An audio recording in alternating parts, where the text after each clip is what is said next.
एक बार फिर देशभक्ति का जिन बोतल से बाहर आ गया है। एक बार फिर हिंदू मुस्लिम का मसला गर्म हो गया है। दरअसल महात्मा गांधी को जिस आरएसएस के रुकन नाथूराम गॉडसे ने गोली मारी थी, उसी आरएसएस के चीफ मोहन भागवत ने बापू से मुतालिक एक किताब का इजरा किया है और इस मौके से मोहन भागवत ने एक ऐसा बयान दिया है जिस पर हंगामा शुरू हो गया है। क्या है पूरा मामला, रिपोर्ट में देखिए।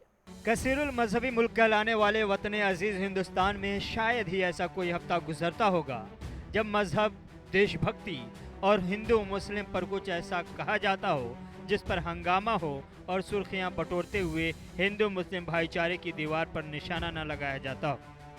सियासी लीडरान की तरफ से उमूमन ऐसी कोशिश होती है, कभी हिंदू मुस्लिम तो कभी देशभक्ति और देशद्रोही के नाम पर हंगामा खड़ा कर दिया जाता है और गर्मा गर्म बहस का सिलसिला शुरू हो जाता है। इन दिनों एक बार फिर ऐसा ही कुछ हुआ है, जिसके बाद हिंदू मुस्लिम को अलग अलग करने की कोशिश होती दिखाई दे रही है। दरअसल आरएसएस के चीफ मोहन भागवत ने एक ऐसा बयान दिया है जिस पर काफी हंगामा हो रहा है। मोहन भागवत ने एक प्रोग्राम के दौरान कह दिया कि जो हिंदू होगा वो खुद ब खुद मुहिब्बे वतन यानी देशभक्त होगा, कुछ कम या कुछ ज्यादा, लेकिन हिंदू होने का मतलब देशभक्त होना है। हम पहले से ऐसा मानते हैं कि देशभक्त ये संज्ञा कुछ लोगों के लिए, बाकी लोगों के लिए नहीं, ऐसा नहीं है। एक प्रवृत्ति होती है प्रत्येक व्यक्ति की, कम से कम भारत में होती है। वो इस भूमि को पवित्र मानता है, इस भूमि को अपना मानता है।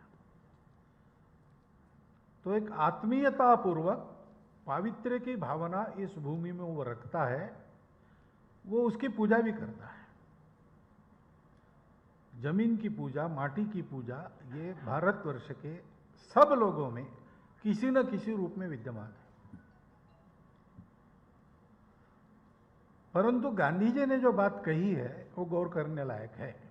ये देशभक्त तो हम सब है। दिल्ली में गांधी जी के ऊपर एक किताब के इजरा में मोहन भागवत शामिल थे। एक बार फिर से सुनिए कि जिस आरएसएस के मेंबर नाथूराम गॉडसे ने महात्मा गांधी का खून किया था, आज उसी आरएसएस के चीफ मोहन भागवत महात्मा गांधी के ऊपर तहरीर करदा किताब का इजरा कर रहे हैं, साथ ही साथ बापू की मदह सराई भी।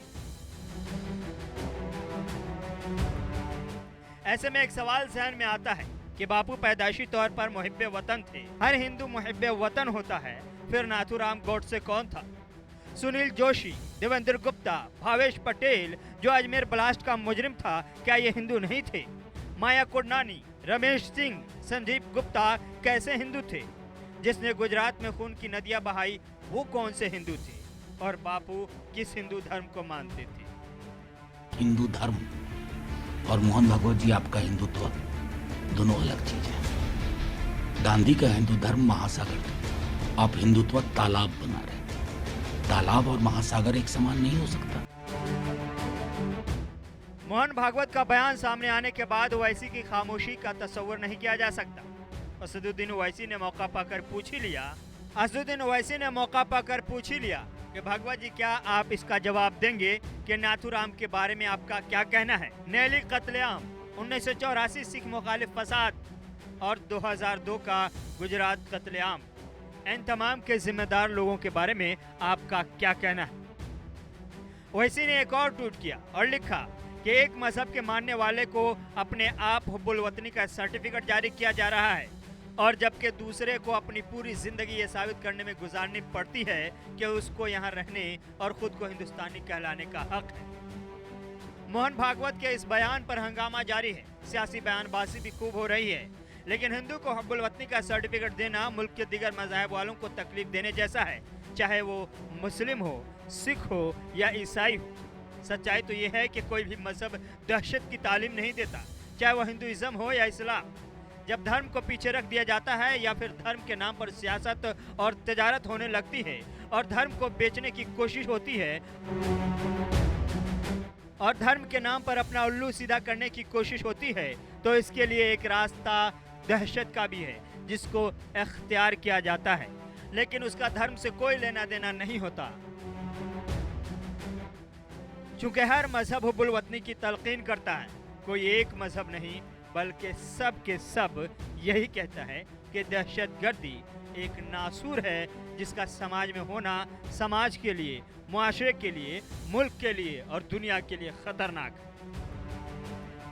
और कोई भी धर्म, कोई भी मजहब दहशतगर्दी की हरगिज़ इजाज़त नहीं देता, चाहे वो इस्लाम हो, चाहे वो हिंदुज़म हो, चाहे वो बुद्धिज़्म हो या कोई और। ऐसे में मोहन भागवत के बयान का क्या मतलब निकाला जाए और क्या समझा जाए, आप अपने तौर पर इसका माना और इसके मतलब को समझ सकते हैं।